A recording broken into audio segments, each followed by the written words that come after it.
Piccola, compatta, 4x4 ibrida, ecco la nuova Suzuki Ignis. Dopo il successo della nuova 500, la prima cabrio, arriva ora la berlina. Vespa 946 Christian Dior, la nascita di una nuova icona.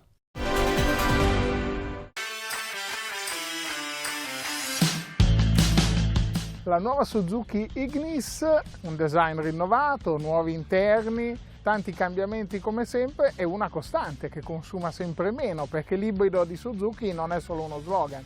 No, il sistema Suzuki Hybrid in effetti ha esordito su Ignis nel 2016, quindi ha avuto tempo di maturare e arriva oggi sulla nuova Ignis nel 2020 con una generazione evoluta.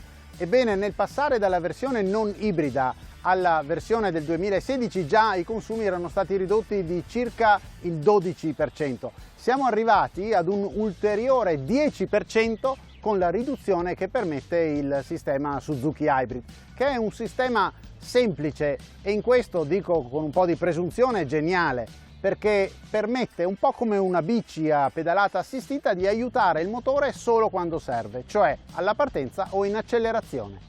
La nuova versione conferma quelle che erano le virtù di quest'auto, quindi grande spazio interno nonostante solo 3,7 metri di lunghezza, un bagagliaio capiente, quindi ideale per le famiglie, per le donne, che sono infatti le vostre acquirenti preferite. Sì, Ignis ha nella versatilità uno dei suoi punti di forza, direi dei suoi punti unici. 3,70 m, tanto per fare un paragone celebre, sono poco di più, un paio di centimetri più di una semplicissima Panda. Bene, in così poco spazio, tanta tecnologia e in così poche dimensioni esterne, tanta tecnologia e tanto spazio all'interno. Il bagagliaio in particolare è modulare grazie ai sedili posteriori che possono scorrere autonomamente, separatamente, con uno split di 50 e 50. È adatta sì alle signore, comunque a chi ha bisogno di muoversi e di sbricarsi all'interno del traffico cittadino, e anche a chi vuole fare una scelta un po' diversa, un po' controcorrente e vuole restare con una vettura compatta a livelli di tecnologia elevati. Il motore è molto brillante ed è il medesimo su tutte le versioni. Avremo una versione 4x4, una versione 2 ruote motrici con o senza cambio automatico. Il listino quindi è abbastanza semplice, mi sembra di poter dire.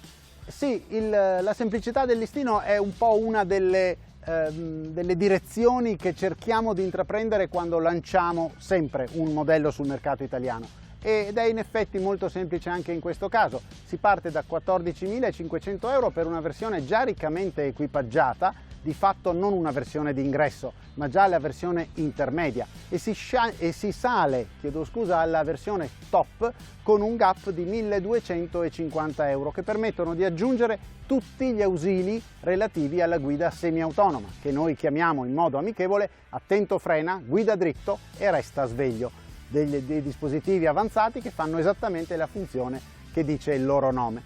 Bene, oltre a questi contenuti, Suzuki Ignis permette di aggiungere il cambio automatico, sono 1.200 euro, e la trazione integrale con 1.500 euro, un vero marchio di fabbrica per la Suzuki.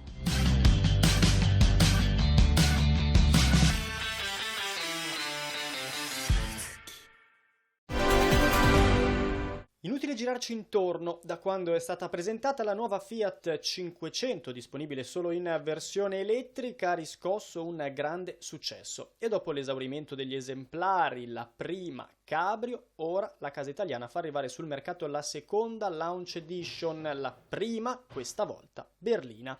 La nuova 500 è più lunga e più larga rispetto alla seconda generazione e si contraddistingue per le linee ancora più morbide, ma in grado di conferirle un aspetto più deciso e uno stile tutto made in Italy. La nuova 500, la prima berlina, vanta il tetto panoramico in vetro, lo spoiler maggiorato e un sacco di tecnologia al suo interno, fra cui anche gli ADAS di livello 2. Il prezzo ammonta a 34.900 euro, incentivi esclusi. L'acquisto può essere fatto anche con il programma Più by FCA Bank e incluso nel prezzo c'è il caricatore veloce da parete Easy Wall Box che consente una potenza di ricarica fino a 2,3 kW. Fondati entrambi nello stesso anno, il 1946, Vespa e la maison parigina Christian Dior hanno in comune la volontà di ispirare una visione del mondo innovativa, luminosa e creativa. Oggi più che mai la collaborazione reinventa lo spirito di libertà, movimento ed espressione alla base dei due marchi. Da questo appassionato confronto prende vita Vespa 946 Christian Dior, il cui telaio monoscocca e le cui delicate linee grafiche rendono omaggio all'heritage delle due case. Simbolo di eleganza, questo oggetto del desiderio riflette il comune impegno verso l'eccellenza del savoir-faire e della cura del dettaglio condivisa dai due brand. Ispirato al design della sella, il bauletto decorato con il motivo Dior obliquo è stato appositamente progettato per essere fissato al portapacchi, conferendo uno stile unico a questo modello. Un casco decorato con lo stesso motivo iconico completa poi l'esclusiva linea di accessori.